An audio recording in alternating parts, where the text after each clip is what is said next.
오늘 우리가 같이 나눈 말씀은 너희 속에 소금을 두고 서로 화목하라 이런 제목입니다. 신앙인이 되면 자연스럽게 성경을 접하는 시간들이 점점 늘어나게 되죠. 예배나 성경 공부나 이런 시간들을 통해서 말씀을 듣게 되기도 하고 개인적인 습관이나 필요에 의해서 성경을 읽게 되기도 합니다. 어떤 경우에 어떤 말씀은 그냥 읽기만 해도 이해가 될 때가 있는가 하면 어떤 말씀은 많이 들어도 이해가 안 되고 이게 무슨 뜻이지 할 때도 있습니다. 오히려 머리가 더 복잡해지고 이해가 안 될 때도 있는 것이 사실입니다. 창세기나 복음서 같이 이런 사건을 중심으로 이렇게 되는 것들은 그래도 이해하기가 좀 좋은데 선지서 같이 정말 그 시대의 상황이나 그 시대의 여건을 모르면 정말 무슨 말이 무슨 말인지 이 말이 무슨 뜻인지 전혀 이해할 수 없을 때가 많습니다. 그래서 그 시대적 상황과 그 시대적인 배경 또 이것을 말하는 사람과 그것을 들어야 되는 사람이 어떤지를 살펴보아야 되는 것이죠. 당시의 문화적 상황을 모른 채 이 성경을 읽게 되면 우리는 엉뚱한 결론에 이르를 수 있기 때문에 그렇습니다. 오늘 말씀 우리가 마가복음을 우리가 개론적으로 이야기할 때에 몇 가지 특징이 있다고 말씀드렸습니다. 마가복음은 그 쓰여진 그 시기가 언제쯤인가 하면 AD 54년서부터 AD 70년 그 사이 어느 때다. 정확하게 알 수는 없습니다. 그런데 그렇게 말하는 이유는 뭐냐면 AD 70년에 중요한 역사적 사건이 있었는데 성전이 무너지는 사건이 있습니다. 그런데 마가복음 13장에 보면 성전이 무너질 것을 예언하는 예수님의 예언이 담겨 있는데 그 중요한 예언이 이루어졌음에도 불구하고 그것이 기록되지 않았다면 아마 성전이 무너지기 전에 기록했을 것이다. 이렇게 보는 거죠. 그러니까 이 성경에 있는 내용들을 보면서 이것이 언제 기록됐는가 그것을 추정한다고 하는 것은 굉장히 중요합니다. 또 한 가지 독자가 누구인가? 독자가 유대인은 아닐 것이다. 왜 그러냐? 유대인이라면 다 알아듣는 말인데 그 말을 굳이 해석을 해놓은 것으로 봤을 때는 유대인이 수신자가 아니었을 것이다. 그래서 당시의 상황을 보면서 로마에 살고 있었던 이방인 그리스도인들을 위해서 썼을 것이다. 그리고 이 말씀을 쓸 때에 핍박이라든가 그 고난에 대한 것을 참고 인내하는 것을 많이 주제로 삼은 것을 보면 당시에 핍박과 어려운 여건이 있었던 사람들일 것이다 라고 하는 것이 맞습니다. 그렇게 해서 성경을 이렇게 보기 시작하면 이 말씀이 보이기 시작하는 것이죠. 오늘 말씀 보면 없음이라고 하는 단어가 2번 나와요. 없음. 여러분 성경의 특징 가운데 하나는 이 마가복음서는 어떻게 읽어야 되는가 하면 당시에는 사본밖에 없었습니다. 이 마가라고 하는 사람이 성경을 썼는데 이 성경을 하나만 썼고 이것을 같이 어떤 교회에 보냈는데 그 교회에서 그것을 필사를 통해서 복사를 해가지고 나눠서 하다 보니까 현재 성경의 원본은 없습니다. 다 사본만 있습니다. 이 사본을 A란 교회에서 맨 처음에 받아서 그것을 마가의 서신서를 읽었는데 이제 그것이 너무 좋으니까 B라는 교회, C라는 교회가 복사해서 가다 보니까 말이 조금씩 바뀔 수도 있고 단어가, 철자가, 스펠링이 하나씩 바뀔 수 있는 것이 사실입니다. 그러니까 성경을 보실 때 원본은 없다. 이런 것을 보셔야 되고 또 한 가지 우리는 이 성경을 라틴어로 되어 있었다. 원래 히브리어 헬라어로 되어 있던 것을 이제 라틴어로 바꿨고 라틴어를 이제 독일어나 영어로 바꿨고 그것을 다시 한국어로 바꾸다 보니까 특히 우리는 중국 문화권에서부터 이 성경을 보다 보니까 이 다양한 문화의 언어들이 들어가 있다. 이런 것을 보면 이 성경을 읽을 때 그런 이 번역에 대한 것까지도 생각을 해야 되는 부분이 있다는 것을 참고하셨으면 좋겠습니다. 마가복음의 특징 또 하나는 당시에는 종이가 흔치 않은 때라 종이가 없었어요 별로. 그래서 성경을 공동체가 이렇게 있으면 한 사람이 이 성경을 가지고 읽어주는 거예요. 읽다 보니까 뭐냐 하면 어떤 것이냐면 반복이 될 때가 많아요. 그래서 한 번 얘기하는 게 아니라 같은 내용을 두 번, 세 번 내가 진실로 진실로 너희에게 말하노니 이런 이야기들을 몇 번 하면서 운율을 통해서 이 전달할 때가 있다고 하는 사실입니다. 그러니까 당시는 구전이 익숙한 때이기 때문에 읽어서 많은 사람들이 듣게 하는 것이, 그러면 제대로 잘 듣게 하려면 어떻게 해야 되는가? 그런 반복을 사용할 때가 많았다. 이런 것을 참고하시면서 성경을 보시면 도움이 될 것 같습니다. 오늘 없음 그랬는데 여러분 성경에 보면 없음 그렇고 그 옆에 3이라는 숫자가 써 있을 겁니다. 보이시나요? 네, 3 그래놓고 그 밑에 3에 가면 뭐라고 써 있죠? 어떤 고대 사본에는 이런 내용이 없는데 어떤 사본에, 나중에 나온 사본에는 48절의 내용이 적혀 있다. 이렇게 써 있습니다. 그러니까 그 앞에 만일 내 손이 너를 범죄하게 하거든 찍어버리라 그래 놓고 거기에는 구더기도 죽지 않고 불도 꺼지지 아니하느니라, 이런 게 후대 사본에는 있었다는 거예요. 46절에도 똑같이 45절 그 뒤에 거기에는 구더기도 죽지 않고 불도 꺼지지 아니하느니라, 그것이 반복되게 있었다. 그런데 모든 사본에 있는 게 아니니까 오늘 여기는 없음이라고 해놓고 표시했어. 없음은 그냥 지워버리고 안 쓰면 되는데 굳이 없음이라고 표시해 놓은 이유는 뭔가? 거기에는 무슨 참조할 만한 내용이 있다. 이렇게 이해하시면 되죠.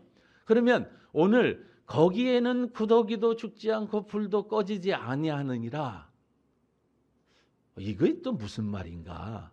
거기는 어딘가? 이런 것은 성경의 맥락을 통해서 보아야 하는 것이죠.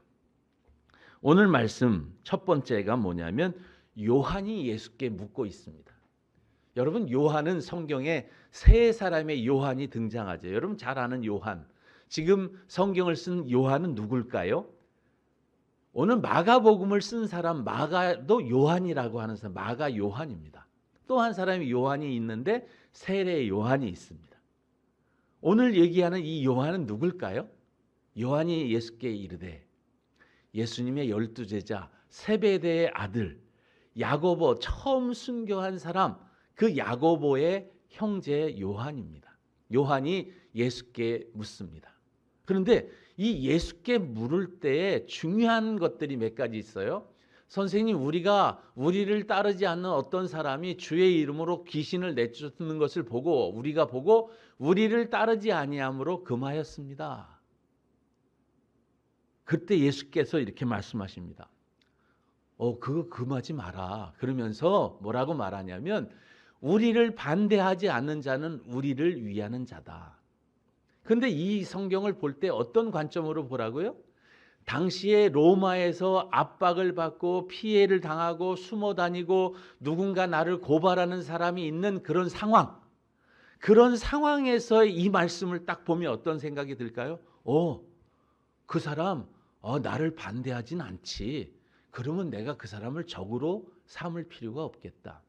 여러분, 적인지 동지인지 알아야 되는 건 굉장히 중요하잖아요. 그래서 나를 어느 정도 오픈할 것인가, 나를 어떻게 알릴 것인가 할 때에 피할 건 피하고 알릴 것은 알려야 되는 그런 사이가 되기 때문에 적과 동지를 구분할 때 중요한 것이기 때문에 요한은 뭐라고 얘기했냐면 저 사람 귀신 내쫓는데 우리를 따라오지 않아요. 그러니까 그 사람을 금했습니다. 이렇게 얘기했어요. 근데 이런 똑같은 성경을 누가복음은 뭐라고 말했냐? 한번 밑에 같이 한번 읽어볼게요. 보이시죠? 시작. 요한이 여짜오되 주의 어떤 사람이 주의 이름으로 귀신 내쫓는 것을 우리가 보고 우리와 함께 따르지 아니함으로 금하였느니라. 예수께서 이르시되 금하지 말라. 너희를 반대하지 않는 자는 너희를 위하는 자니라 하시니라. 여기 보면 우리와 함께, 그러니까 그 귀신을 내쫓는 일을 했습니다. 그런데 너 귀신도 내쫓는 거 보니까 그런 능력도 있는 것 같아. 우리를 따라와라. 그런데 우리와 함께 하지 않았다. 우리와 함께 하지 않아서 금했는가? 위의 것처럼 우리가 보고 우리를 따르라 그랬는데 우리를 따르지 않아서 그랬던 거야. 사역의 문제였던가? 아니면 함께 하지 아니함의 문제였던가? 조금 논란이 될 수 있는 부분인데 더 정확한 것을 보면 그 상황을 보시면 돼요. 자, 이 상황을 이제 문맥적으로 읽어야 되는데 요 전에 변화산 사건 기억나세요? 변화산에서 예수님과 베드로와 야고보와 요한 세 사람이 변화산의 그 엄청난 기적을 보고 내려왔을 때 남아 있었던 제자들의 어떤 일이 있었습니까? 귀신 들린 한 사람이 있었는데 귀신을 내쫓지 못하는 것을 보고 그 귀신 들린 아들의 아버지가 예수님께 와가지고 어떻게 당신의 제자들은 이렇게 못합니까? 그 얘기가 바로 9장에 있습니다. 9장. 우리가 읽은 오늘 9장에 그 앞에 그 내용이 있고 오늘 어떤 사람은 귀신을 쫓아내요. 9 제자가 보면 어떤 생각이 들까요? 나도 못 내쫓는데 쟤가 쫓아? 쟤 우리 멤버도 아닌데? 이건 뭐지? 이런 마음도 있었을 수 있고요. 정말 쟤도 그럼 우리가 이론에 그런 능력이 있는 거 보니까 우리 이제 예수님과 같이 함께해서 같이 따라다니는 무리 가운데 같이 넣어서 같이 사역하자 그랬을 수도 있습니다. 근데 예수님이 오늘 이 이야기를 했다는 것을 마가는 왜 하필이면 이 대목에 집어넣느냐 하는 거예요. 자, 누가는 여기에 이 내용 이 뒤에 부분이 좀 달라요. 자, 우리 같이 한번 읽어보겠습니다. 시작. 예수께서 승천하실 기약이 차감해 예루살렘을 향하여 올라가기로 굳게 결심하시고 사자들을 앞서 보내심에 그들이 가서 예수를 위하여 준비하라고 사마리아의 한 마을에 들어갔더니 예수께서 예루살렘을 향하여 가시기 때문에 그들이 받아들이지 아니하는지라. 제자 야고보와 요한이 이를 보고 이르되 주여 우리가 불을 명하여 하늘로부터 내려 저들을 멸하라 하시기를 원하시나이까? 예수께서 돌아보시고 꾸짖으시고 함께 다른 마을로 가시니라. 요 말씀이 붙어 있어요. 자, 상황이 어떠냐? 예수께서 승천하실 기약, 이제 예루살렘에 가서 십자가에 못 박혀 죽어야 되는 그런 그 사역의 일들이 이제 이루어져야 되니까 예루살렘으로 올라가시려고 하는데 사마리아를 지나가야 되는 거예요. 근데 사마리아를 지나가시는데 사마리아는 어떠냐면 예수님께서 사마리아에 가셔서 수가성의 우물가에 있었던 이야기 아시잖아요. 수가성 우물가에 있었던 그 이야기를 통해서 수가성에서도 예수를 믿는 사람들이 많았어요. 그래서 그 예수님을 믿는 사람들이 많으니까 제자들이 앞서 가가지고 예수님의 가실 길을 예비하면서 거기에서 누구를 만나고 어떤 집에서 머무르고 이런 것을 준비하기 위해서 제자들이 먼저 갔는데 어떻게 했다고요? 받아들이지 않았다고 해요. 왜요? 예루살렘으로 가니까. 예루살렘으로 가는 것 때문에. 예루살렘으로 가는 것, 그때 사마리아 사람들은 자기들의 예배터가 있었고 예루살렘 성전 말고 자기들은 이 산에서 예배하고 여기서 하는 것을 좋아했는데 예수님이 이제 예루살렘으로 가? 그러면 우리야 아니네. 여러분, 적과 동지를 구분하는 그런 본질들이 여러 가지가 있지만 우리는 그런 것들을 어떠한 기준으로 보느냐 이거죠. 오늘 이 이야기를 누가는 이것을 붙여놨어요. 자, 그럼 오늘 본문으로 돌아가서 그러면 우리는 오늘 본문이 어떤 목적으로 쓰여졌는가를 우리 다시 한번 좀 살펴봐야 될 필요가 있지 않겠습니까? 예. 그래서 이제 금했다. 금했을 때 예수님은 금하지 마라. 왜? 금하지 마라. 반대하지 않는 자면. 오늘도 사마리아 사람들 뭐라 그러지 마라. 여러분, 요한은 어떤 사람이냐면 이름이 보아너게라고 하는 별명을 가졌어요. 보아너게라는 별명이 무슨 뜻인가? 마가복음에 그렇게 써놨어요. 우레의 아들, 천둥의 아들. 성격이 얼마나 급한지요. 요한은 불같은 성격을 가져서 딱 반대하니까 불을 내려서 사마리아를 멸해버립시다. 예수님이 들어보시면 지금 내가 불 내려서 멸망시키러 온 게 아니잖냐. 나는 너희들을 구원하러 왔잖아. 이런 본질적인 질문으로 돌아가시는데 요한은 자기의 마음, 우리 선생님을 받아들이지 않아 괘씸한 불을 내립시다. 그래서 우리의 아들인지는 모르겠습니다. 각각 다 성격적으로 이렇게 믿죠. 예수를 믿는 사람, 어떤 사람은 정말 불같이 그냥 믿는 사람이 있는가 하면 어떤 사람은 천천히 아주 느긋하게 믿는 사람이 있어요. 불 같은 사람이 봤을 때는 이 천천히 믿는 사람 답답하고요. 또 이 천천히 가는 사람, 불 같은 사람 보면 저 사람 왜 이렇게 빨리 가는 거야? 막 그렇게 되는 거예요, 공동체는. 그런데 놀라운 거는 이 공동체는 이런 다양한 사람들이 어우러지면서 같이 가는 것이죠. 자, 오늘 그 얘기할 것은 아니니까. 예수님께서 41절에 누구든지 너희가 그리스도에게 속한 자라 하며 물 한 그릇을 주면, 여러분 누구든지가 누굴까요? 예? 누구든지가 누굴까? 이게 중요해요. 누구든지 누구에게 준다고요? 너희에게 주는데, 너희가 그리스도에 속한 자라 하여, 너희들이 그리스도에 속했기 때문에 너희들에게 물 한 잔이라도 주는 사람이 있다면 그 사람이 믿고 안 믿고 하고 상관없어요. 너희가 그리스도에게 속했다는 것을 알고 그리스도에 속한 것을 이유로 먹을 것을 주거나 물 한 잔을 주면 그는 상급이 없어지지 않을 것이다. 그리고 또 한 가지 얘기해요.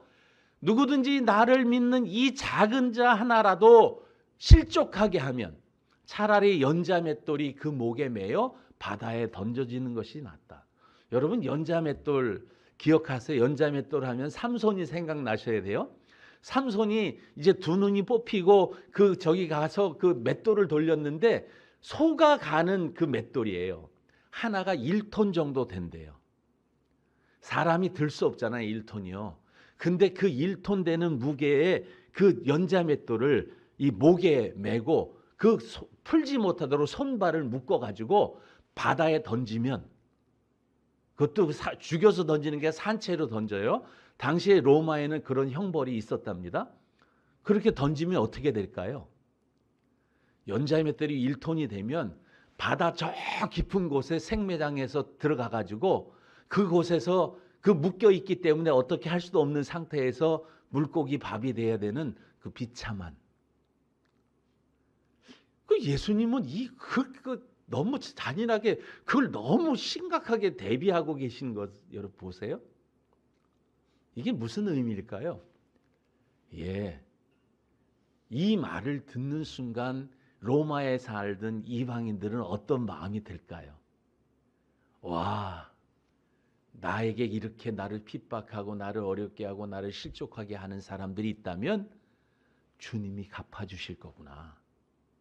그런 위로가 되지 않겠습니까? 오늘 이 말씀은 그런 위로의 차원에서, 그리고 우리가 어떻게 살아가야 될 것을 알려주는 그런 말씀이기도 합니다. 오늘 말씀은 이렇게 되어 있습니다. 거기에는 구더기도 죽지 않고 불도 꺼지지 않는다. 거기가 어딘가? 여러분, 거기는 지옥이라고 성경은 기록하고 있어요. 근데 거기를 지옥이라고 하는 단어를 게헨나라고 하는 단어를 쓰는데, 게헨나의 단어의 어원을 보면 흰놈의 골짜기라고 하는 곳입니다. 요시야 왕이라고 하는 구약 성경에 그 마지막 때의 왕이 있었는데, 그 요시야 왕이 이스라엘의 우상이 가득한 것을 보고, 특히 몰록이라고 하는 신을 섬길 때에 이 흰놈의 골짜기라고 하는 곳, 게헨나라고 하는 곳에서 무슨 일을 했냐면 자기 자식들을 잡아서 번제로 거기서 드렸어요. 그러니까 인신 제사를 지냈다고요. 자기 자식들을. 별로 안 놀라시죠? 여러분들은 뭐 자식으로 그렇게 제사 지내는 거 가능할까 이렇게 생각하십니까? 그런 일들을 할 때 요시야가 어떻게 했냐면 종교개혁을 통해서 완전히 그 흰놈의 골짜기를 다 거기 제단을 무너뜨리고 거기를 뭐로 만드는 쓰레기장으로 만들었어요. 쓰레기 소각장으로 만들었어요. 그러니까 게헨나 그러면 여러분 그 사람들은 쓰레기 소각장 이런 생각이 나요? 거기에는 구더기, 이 구더기가 뭐냐? 벌레라는 단어이기도 하는데, 여러분 구약 성경에 이런 거 기억나세요? 지렁이 같은 야곱아. 기억나세요? 혹시 성경을 읽으시는 분은 지렁이 같은 야곱. 그 지렁이라고 하는 단어가 바로 같은 단어예요. 벌레예요, 벌레. 그곳은 쓰레기가 모여 있는 그곳은 벌레가 항상 있어요. 거기는 쓰레기를 태우는 불이 항상 있어요. 그것이 어디예요? 지옥이에요. 근데 벌레가 죽지도 않아요. 벌레가 어디서 태어나는지 그 벌레는 계속 생겨나요. 쓰레기가 있는 곳에는 벌레는 계속 있잖아요. 그런데 불로 태워도 계속되는, 어떻게 말하면 정말 그곳은 가면 안 되는 곳, 그곳에 이르러서는 안 되는 곳, 거기가 어디라고요? 지옥이라고요. 근데 그런 것을 얘기하시면서 오늘 말씀하세요. 오늘 이제 제목의 말씀이 있습니다. 같이 한번 읽어볼까요? 시작. 사람마다 불로써 소금치듯 함을 받으리라. 소금은 좋은 것이로되 만일 소금이 그 맛을 잃으면 무엇으로 이를 짜게 하리요? 너희 속에 소금을 두고 서로 화목하라 하시니라. 여러분, 이 말씀 49절을 정말 해석하기가 어려워요. 왜냐하면 이게 무슨 말이지? 사람마다 어떤 사람? 아니, 소금, 불로써 소금 치듯. 원래 원어 성경에는 왜 제가 하물이라고 하는 단어에 가로를 쳤냐면 원어 성경에는 하물이라고 하는 단어가 없어요. 근데 해석을 하는 사람들이, 번역해서 옮겨 적는 사람들이 이렇게 하는 것이 훨씬 이해가 쉬우니까 하물을 집어넣었어요. 원래 원어에는 하물이라고 하는 단어는 없습니다. 그러니까 소금 치듯, 불로써 소금 치는 게 뭐지? 여러분, 우리 고기 구울 때 이렇게 소금 치는 거 그런 걸까요? 그런 게 아니라요. 여러분, 당시에 이렇게 이 모든 것을 할 때 소금을 뿌린다고 하는 것은, 불이라고 하는 것은 정화의 불이에요. 중세시대 때 마녀 사냥을 한 마녀들을 어떻게 죽였습니까? 불로 태워 죽였어요. 그때 캐톨릭에서 불로 태워 죽인 것은 뭐냐면 마녀 속에 있는 그 악하고 불순한 것들을 불로서 정화시킨다는 의미로 불태워 죽였어요. 그러니까 불은 이 정화의 불이에요. 소금은 그런 어떤 것이죠? 소금은 부패를 방지하고 썩음을 방지하는, 그것도 역시 깨끗하게 하는 것이에요. 그래서 여러분, 구약 성경에 보면 하나님께 드리는 소제물, 그리고 하나님께 드리는 번제물에 뭘 치라고요? 소금을 치라고요. 하나님께 태워드릴 것인데 뭐 소금을 왜 칩니까? 하나님이 뭐 맛이 짠 거를 드시는 거, 하나님은 짠 걸 좋아하시나요? 그런 게 아니라 깨끗함.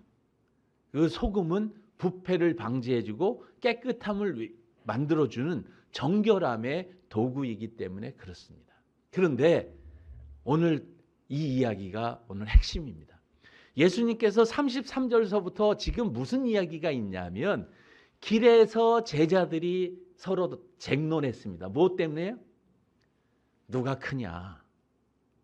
누가 큽니까? 도대체 누가 가면 예수님의 우편에, 예수님의 좌편에. 여러분, 실제로 예수님께서 예루살렘으로 갈 때 이 요한의 어머니 살로메라고 하는 여자가 예수님께 말합니다. 예수님, 이제 당신 나라 임하시면 내 아들 하나는 우편에 하나는 좌편에 두십시오라고 얘기했어요. 그래서 제자들이 듣고 열받았다. 그게 성경의 기록입니다. 그런데 이런 이야기들이 있을 때 예수님께서 딱 말씀하시는 게 하나예요. 너희 가운데 소금을 두고 서로 화목해야 돼. 그 소금이 뭘까요? 여러분, 우리 안에 소금이라는 게 뭘까요? 여러분 안에 소금 있으십니까? 그러면 뭐 그냥 소금 없이 매일 드십니까? 안에 소금이 자동적으로 나오니까? 그렇지 않잖아요. 우리 안에 소금이라고 하는 것은 뭐냐면 우리의 삶 가운데 경성해야 되고 두려워해야 되고 우리의 죄를 절제해야 되고 우리가 하나님의 심판과 하나님의 그 상급을 생각하면서 우리 안에 성령의 은혜를 생각하면서 살아가는 것, 그게 소금이지 않을까 싶습니다. 우리의 삶 가운데서 어떤 행동을 할 때의 기준, 성령의 음성을 듣고 말씀을 따라 사는 것이 소금이 아니겠습니까? 여러분, 제자들에게 예수님이 말씀하십니다. 너희 속에 소금을 두고 뭐라고요? 서로 화목하라. 우리 가운데 화목이 필요합니다. 하나님과의 화목이 필요합니다.